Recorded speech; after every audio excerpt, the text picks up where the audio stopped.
विश्वधरं देवं वन्देऽहं गणनायकम्। मूषकोत्तममारुह्य देवासुरमहाहवे योद्धुकामं महावीर्यं वन्देऽहं गणनायकम्। यक्षकिन्नरगन्धर्वक्ष सिद्धविद्याधरैः सदा स्तूयमानं महाबाहुं वन्देऽहं गणनायकम्। सर्वविघ्नहरं देवं सर्वविघ्नविवर्जितं सर्वसिद्धिप्रदातारं वन्देऽहं गणनायकम्। गणाष्टकमिदं पुण्यं यः पठे सततं नरः सिद्ध्यन्ति सर्वकार्याणि विद्यावान् धनवान् भवेत्।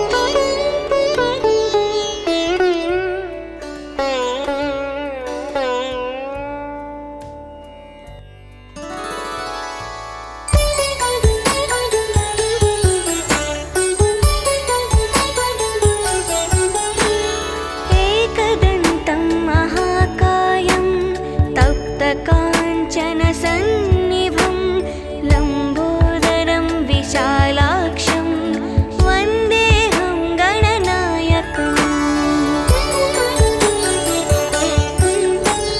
मौञ्जीकृष्णाजिनधरं नागयज्ञोपवीतिनं बालेन्दुसुकलामौलिं वन्देऽहं गणनायकम्। अम्बिकाहृदयानन्दं मातृभिः परिवेष्टितं भक्तिप्रियं मदोन्मत्तं वन्देऽहं गणनायकम्।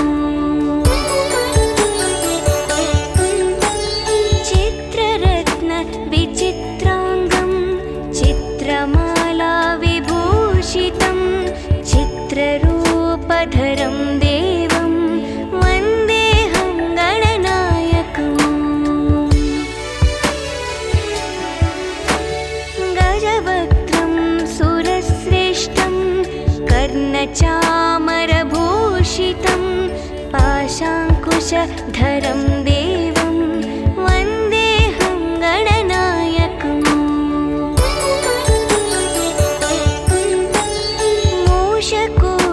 मूषकोत्तममारुह्य देवासुरमहाहवे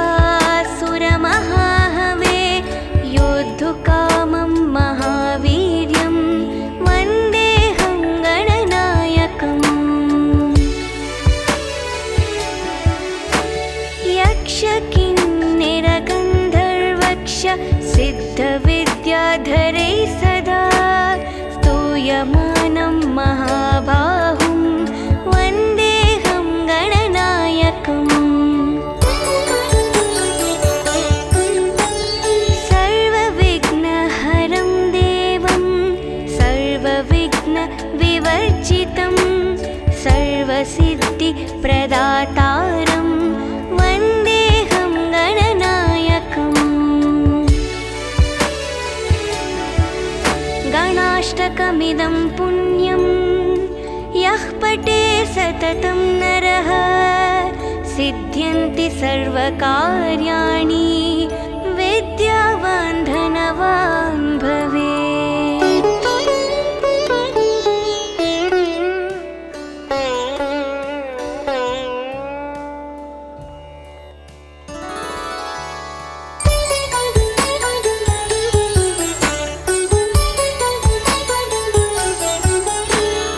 एकदन्तं महाकायं तप्तकाञ्चनसन्निभं लम्बोदरं विशालाक्षं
कर्णचामरभूषितं पाशाङ्कुशधरं देवं वन्देऽहं गणनायकम्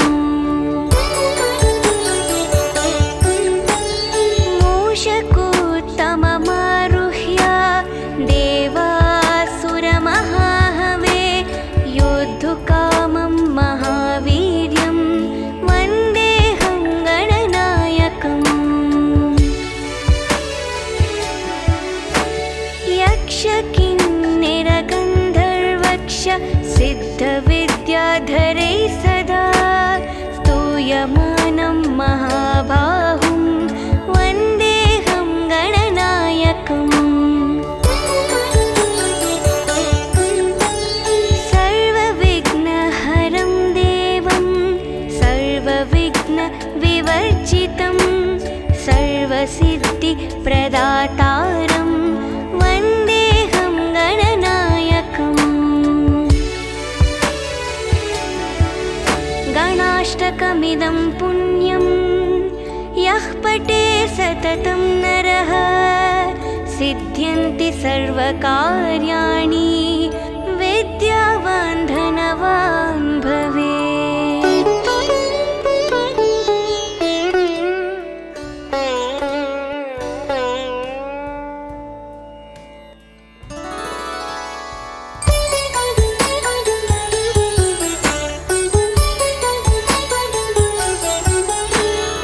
एकदन्तं महाकायं तप्तकाञ्चनसन्निभं लम्बोदरं विशालाक्षं वन्देऽहं गणनायकम् मौञ्जीकृष्णाजिनधरं नागयज्ञोपवीतिनं बालेन्दुसुकलामौलिं वन्देऽहं गणनायकम् अम्बिकाहृदयानन्दं मातृभिः परिवेष्टितं भक्तिप्रियं मदोन्मत्तं वन्देऽहं गणनायकम् चित्ररत्नविचित्राङ्गं चित्रमालाविभूषितं चित्ररूपधरं देवं वन्देऽहं गणनायकम् गजवक्त्रं सुरश्रेष्ठं कर्णचामरभूषितं पाशाङ्कुशधरं देवं वन्देऽहं गणनायकम्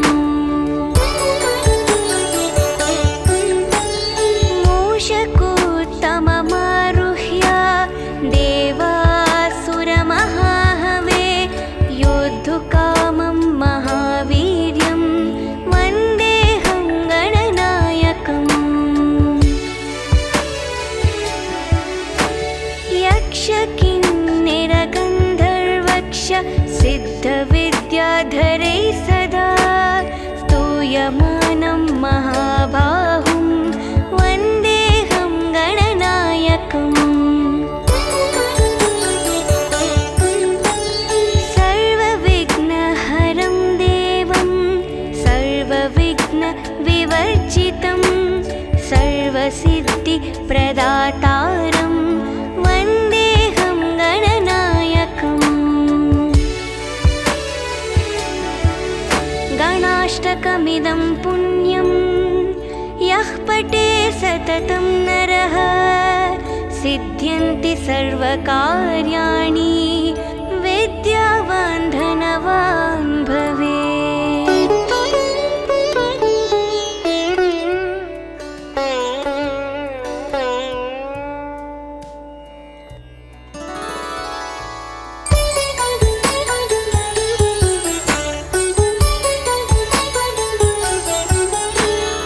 एकदन्तं महाकायं तप्तकाञ्चनसन्निभं लम्बोदरं विशालाक्षं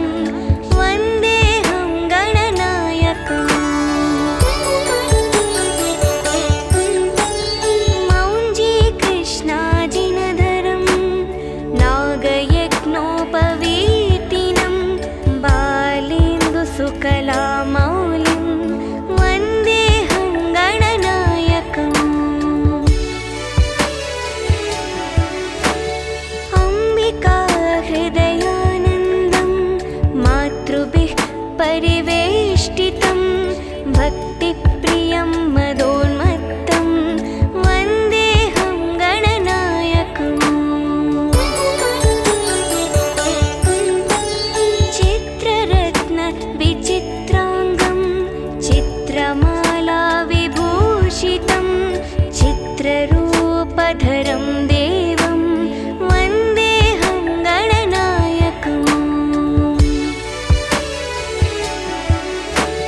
गजवक्त्रं सुरश्रेष्ठं कर्णचामरभूषितं पाशाङ्कुशधरं देवं वन्देऽहं गणनायकम् मूषकोत्तममारुह्य देवासुरमहाहवे योद्धुकामं महावीर्यं वन्देऽहं गणनायकम् यक्षकिन्निरगन्धर्वक्ष सिद्धविद्याधरैः सदा स्तूयमानं महाबाहुं वन्देऽहं गणनायकम्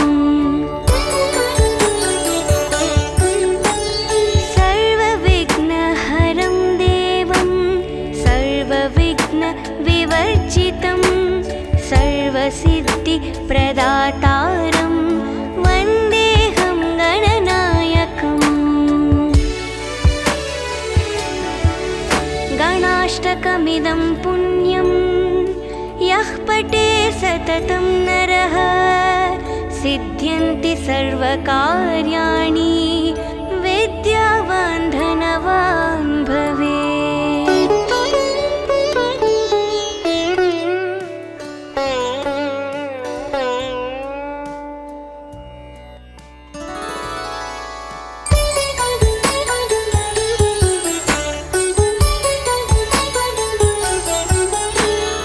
एकदन्तं महाकायं तप्तकाञ्चनसन्निभं लम्बोदरं विशालाक्षं वन्देऽहं गणनायकम्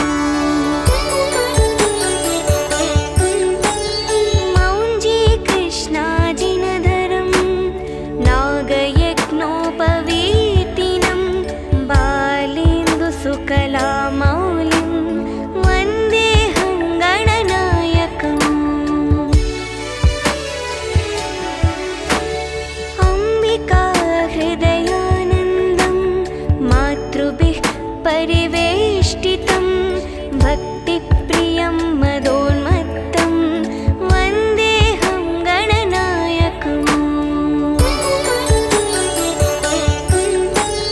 चित्ररत्नविचित्राङ्गं चित्रमालाविभूषितं चित्ररूपधरं देवं वन्देऽहं गणनायकम्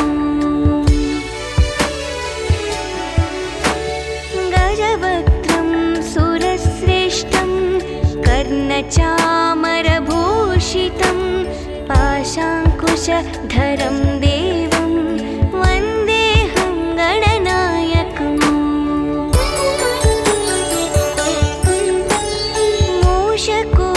मूषकोत्तममारुह्य देवासुरमहाहवे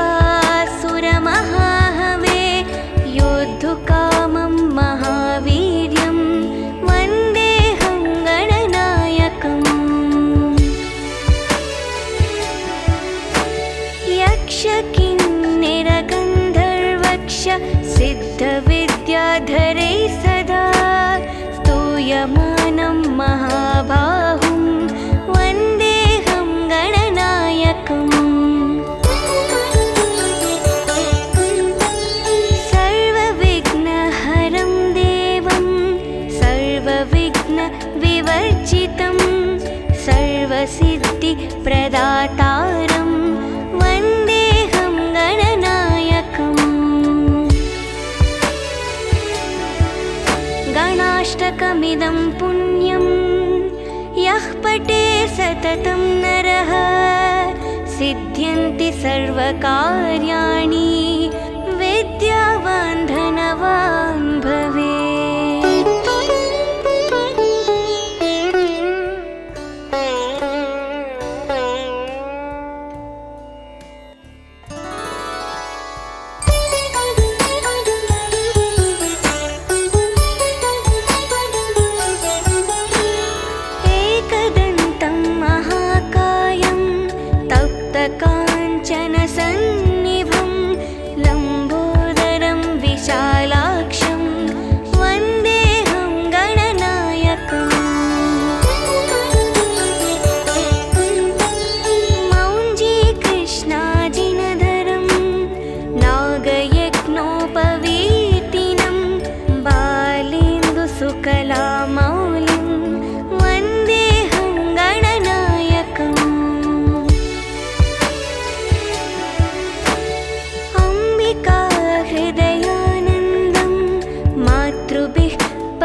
कर्णचामरभूषितं पाशाङ्कुशधरं देवं वन्देऽहं गणनायकम् मूषकोत्तममारुह्य देवासुरमहाहवे योद्धुकामं महावीर्यं वन्देऽहं गणनायकम् यक्षकिन्निरगन्धर्वक्ष सिद्धविद्याधरै सदा स्तूयमानं महाबाहुं वन्देऽहं गणनायकम् सर्वविघ्नहरं देवं सर्वविघ्नविवर्जितं सर्वसिद्धिप्रदातारं वन्देऽहं गणनायकम् गणाष्टकमिदं पुण्यं यः पठे सततं नरः सिद्ध्यन्ति सर्वकार्याणि विद्यावान् धनवान् भवेत्।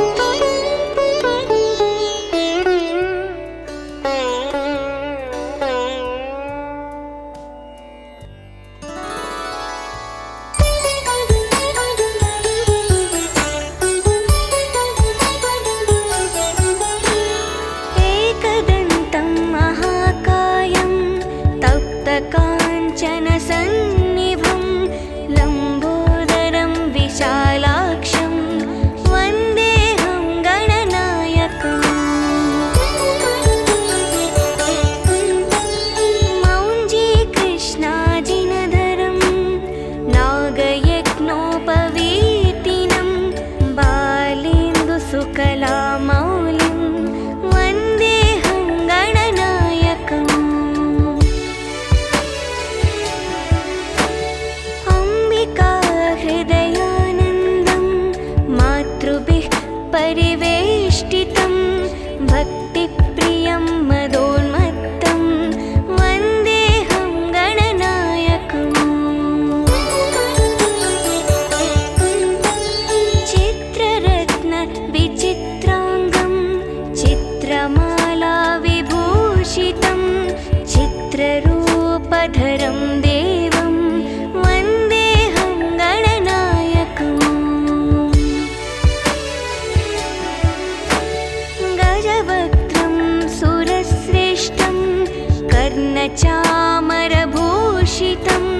पाशाङ्कुशधरं देवं वन्देऽहं गणनायकम्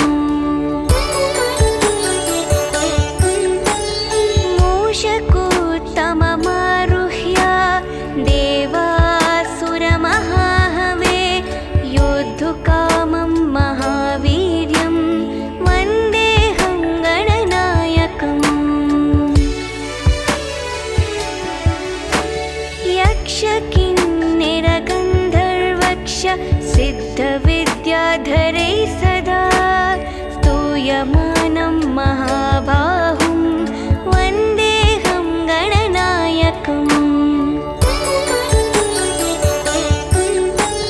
सर्वविघ्नहरं देवं सर्वविघ्नविवर्जितं सर्वसिद्धिप्रदातारं वन्देऽहं गणनायकम्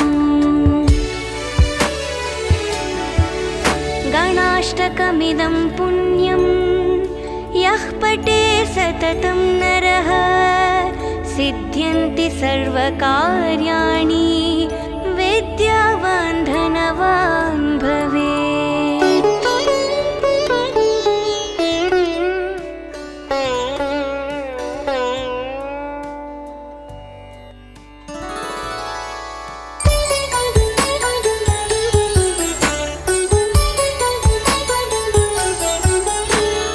एकदन्तं महाकायं तप्तकाञ्चनसन्निभं लम्बोदरं विशालाक्षं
गजवक्त्रं सुरश्रेष्ठं कर्णचामरभूषितं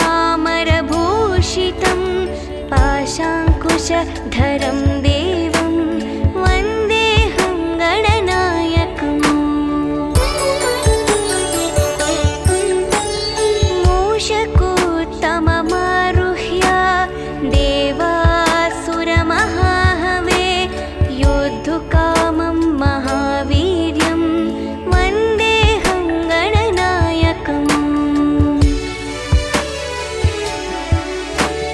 यक्षकिन्निरगन्धर्वक्ष सिद्धविद्याधरैः सदा स्तूयमानं महाबाहुं वन्देऽहं गणनायकम्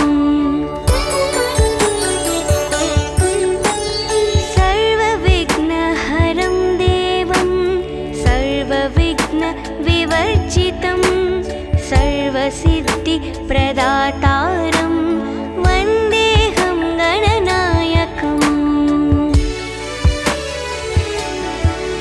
गणाष्टकमिदं पुण्यं यः पठे सततं नरः सिद्ध्यन्ति सर्वकार्याणि विद्यावान् धनवान् भवेत्।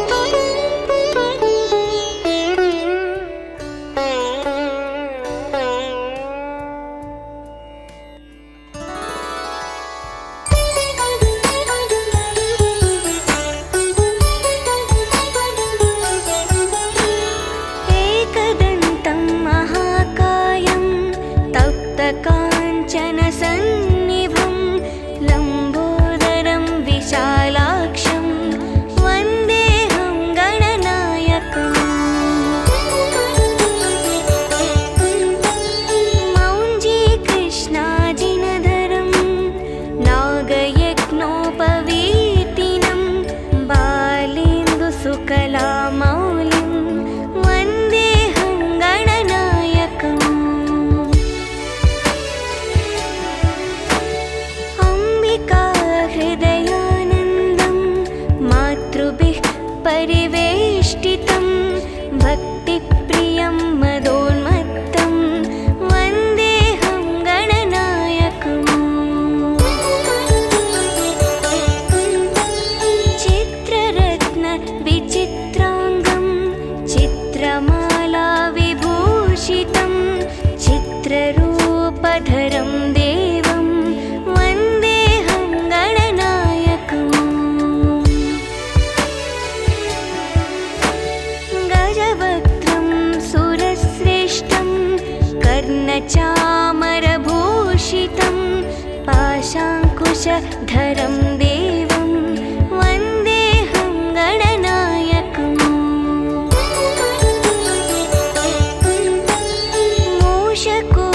मूषकोत्तममारुह्य देवासुरमहाहवे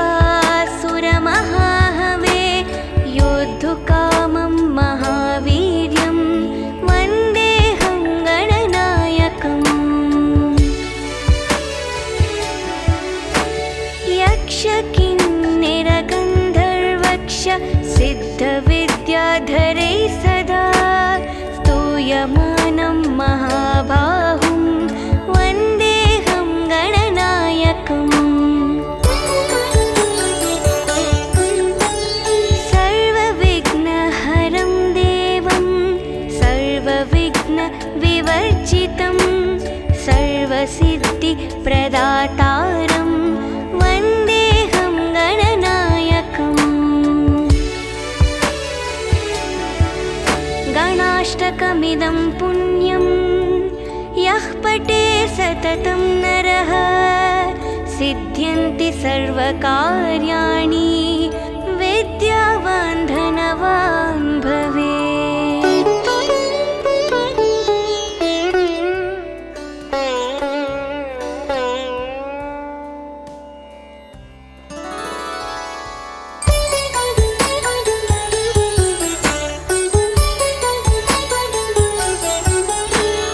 एकदन्तं महाकायं तप्तकाञ्चनसन्निभं लम्बोदरं विशालाक्षं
गजवक्त्रं सुरश्रेष्ठं कर्णचामरभूषितं पाशाङ्कुशधरं देवं वन्देऽहं गणनायकम् मूषकोत्तममारुह्य देवासुरमहाहवे योद्धुकामं महावीर्यं वन्देऽहं गणनायकम् यक्षकिन्निरगन्धर्वक्ष सिद्धविद्याधरैः सदा स्तूयमानं महाबाहुं वन्देऽहं गणनायकम् सर्वविघ्नहरं देवं सर्वविघ्नविवर्जितं सर्वसिद्धिप्रदातारं वन्देऽहं गणनायकम् गणाष्टकमिदं पुण्यं यः पठे सततं नरः सिद्ध्यन्ति सर्वकार्याणि विद्यावान् धनवान् भवेत्।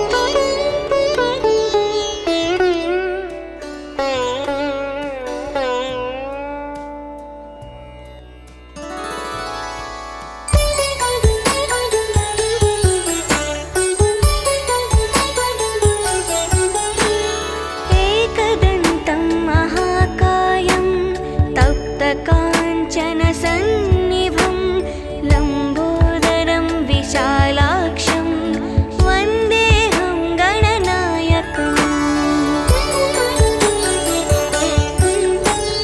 मौञ्जीकृष्णाजिनधरं नागयज्ञोपवीतिनं बालेन्दुसुकलामौलिं वन्देऽहं गणनायकम् अम्बिकाहृदयानन्दं मातृभिः परिवेष्टितं भक्तिप्रियं मदोन्मत्तं वन्देऽहं गणनायकम् चित्ररत्नविचित्राङ्गं चित्रमालाविभूषितं चित्ररूपधरं देवं वन्देऽहं गणनायकम् गजवक्त्रं सुरश्रेष्ठं कर्णचामरभूषितं पाशाङ्कुशधरं देवं वन्देऽहं गणनायकम्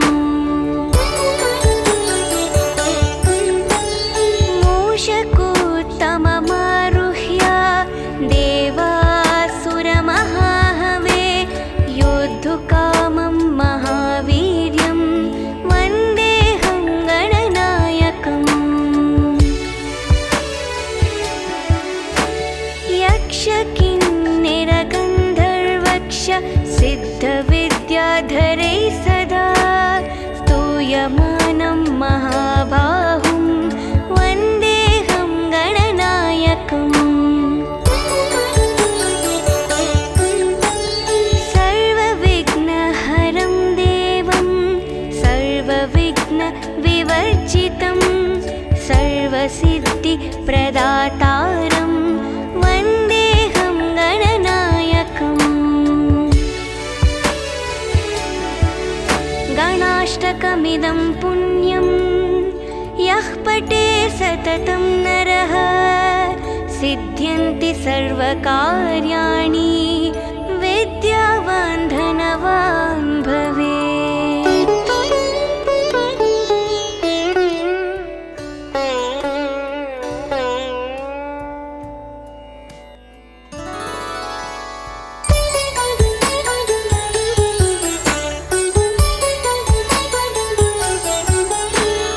एकदन्तं महाकायं तप्तकाञ्चनसन्निभं लम्बोदरं विशालाक्षं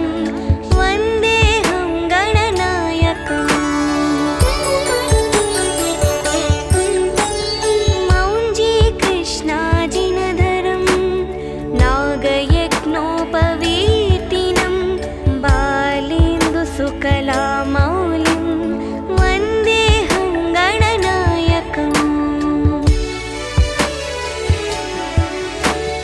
अम्बिका हृदयानन्दं मातृभिः परिवेष्टितं भक्तिप्रियं मदोन्मत्तं वन्देऽहं गणनायकम्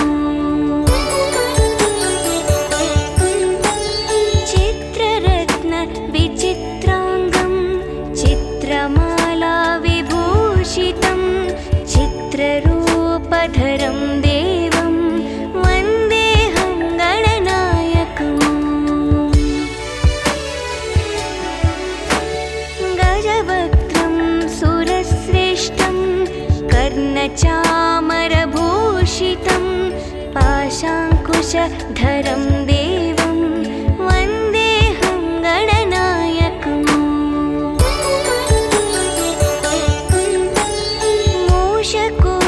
मूषकोत्तममारुह्य देवासुरमहाहवे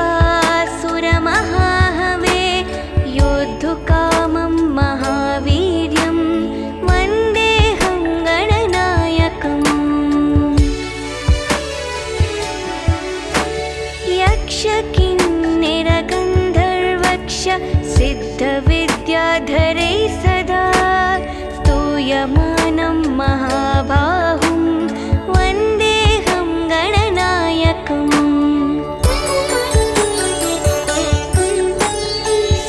सर्वविघ्नहरं देवं सर्वविघ्नविवर्जितं सर्वसिद्धिप्रदातारं वन्देऽहं गणनायकम् गणाष्टकमिदं पुण्यं यः पठे सततं नरः सिद्ध्यन्ति सर्वकार्याणि विद्यावान् धनवान् भवेत्।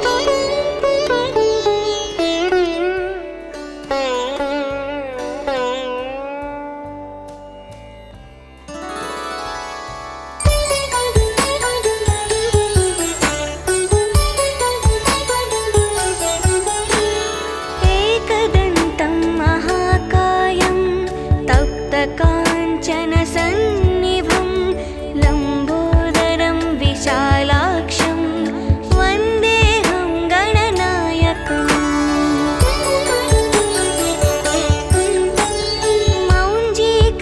मौञ्जीकृष्णाजिनधरं नागयज्ञोपवीतिनं बालेन्दुसुकलामौलिं वन्देऽहं गणनायकम् अम्बिका हृदयानन्दं मातृभिः परिवेष्टितं भक्तिप्रियं मदोन्मत्तं वन्देऽहं गणनायकम् चित्ररत्नविचित्राङ्गं चित्रमाला विभूषितं चित्ररूपधरं देवं वन्देऽहं गणनायकम् गजवक्त्रं सुरश्रेष्ठं कर्णचामरभूषितं पाशाङ्कुशधरं देवं वन्देऽहं गणनायकम्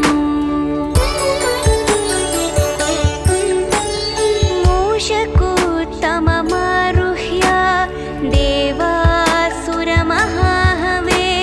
योद्धुकामं महावीर्यं वन्देऽहं गणनायकम् यक्षकिन्निरगन्धर्वक्ष सिद्धविद्याधरैः सदा स्तूयमानं महाबाहुं वन्देऽहं गणनायकम्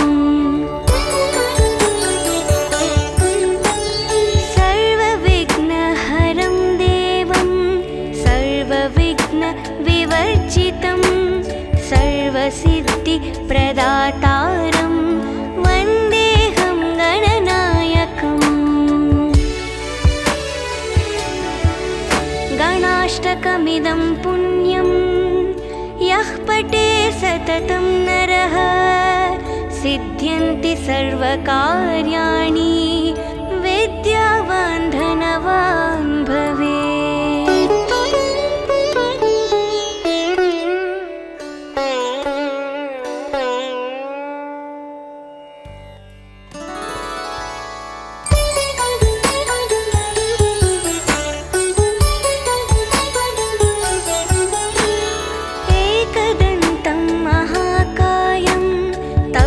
काञ्चनसन्निभं लम्बोदरं विशालाक्षं वन्देऽहं गणनायकम्। मौञ्जीकृष्णाजिनधरं नागयज्ञोपवीतिनं बालेन्दुसुकलामौलिं वन्देऽहं गणनायकम्।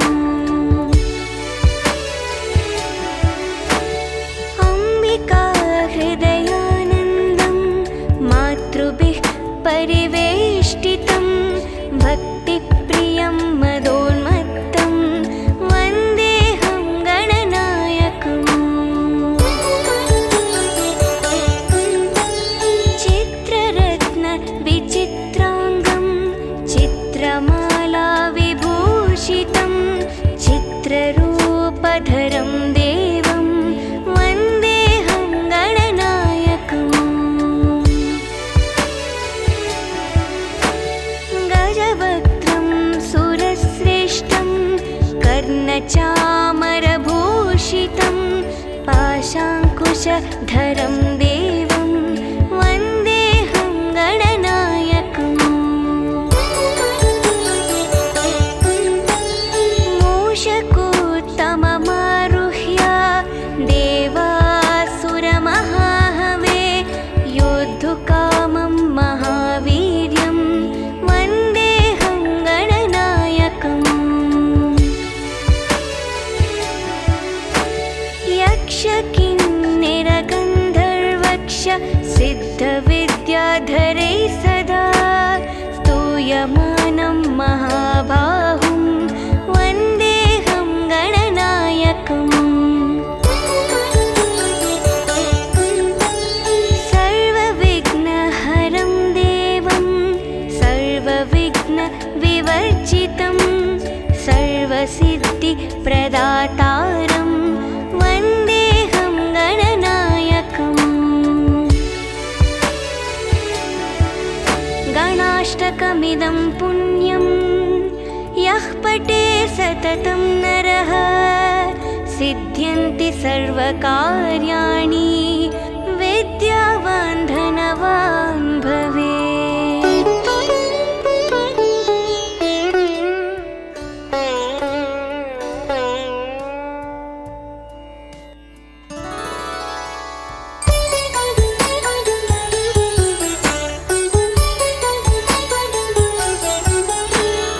एकदन्तं महाकायं तप्तकाञ्चनसन्निभं लम्बोदरं विशालाक्षं वन्देऽहं गणनायकम्।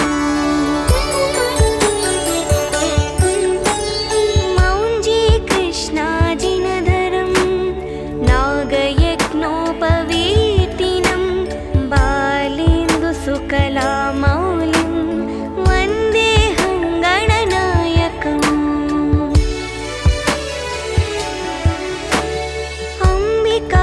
हृदयानन्दं मातृभिः परिवेष्टितं भक्तिप्रियं मदोन्मत्तं वन्देऽहं गणनायकम्।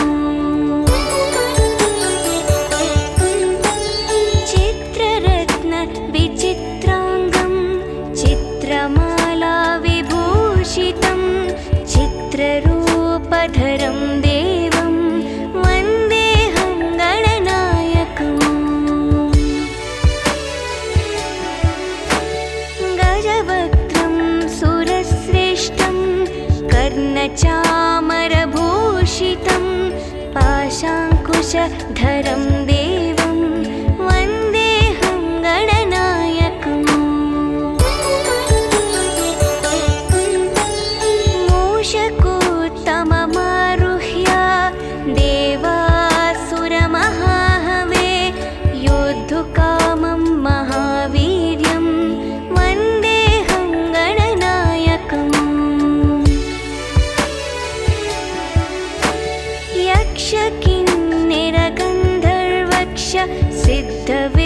विद्याधरैः सदा स्तूयमानं महाबाहुं वन्देऽहं गणनायकम्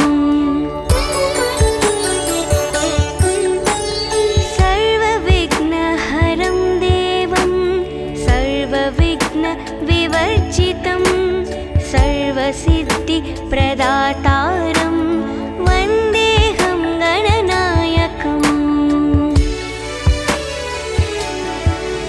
गणाष्टकमिदं पुण्यं यः पठे सततं नरः सिद्ध्यन्ति सर्वकार्याणि विद्यावान् धनवान् भवेत्।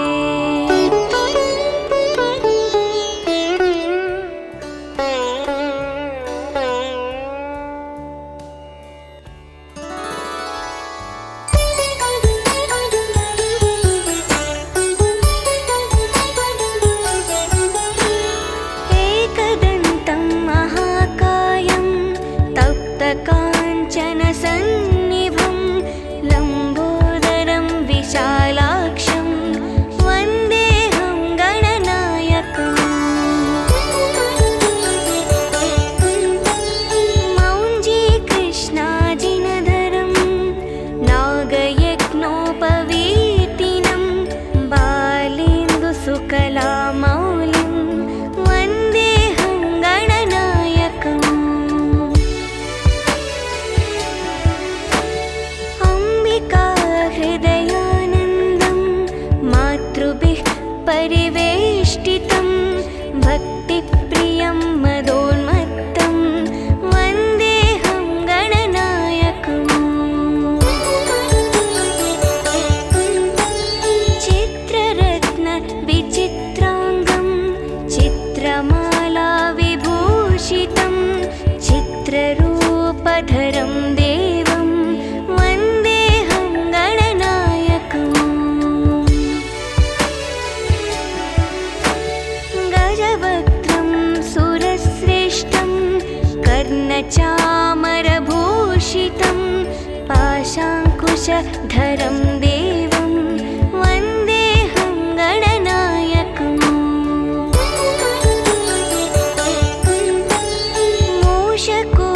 मूषकोत्तममारुह्य देवासुरमहाहवे योद्धुकामं महावीर्यं वन्देऽहं गणनायकम् यक्षकिन्निरगन्धर्वक्ष सिद्धविद्याधरैः सदा स्तूयमानं महाबाहुं वन्देऽहं गणनायकम्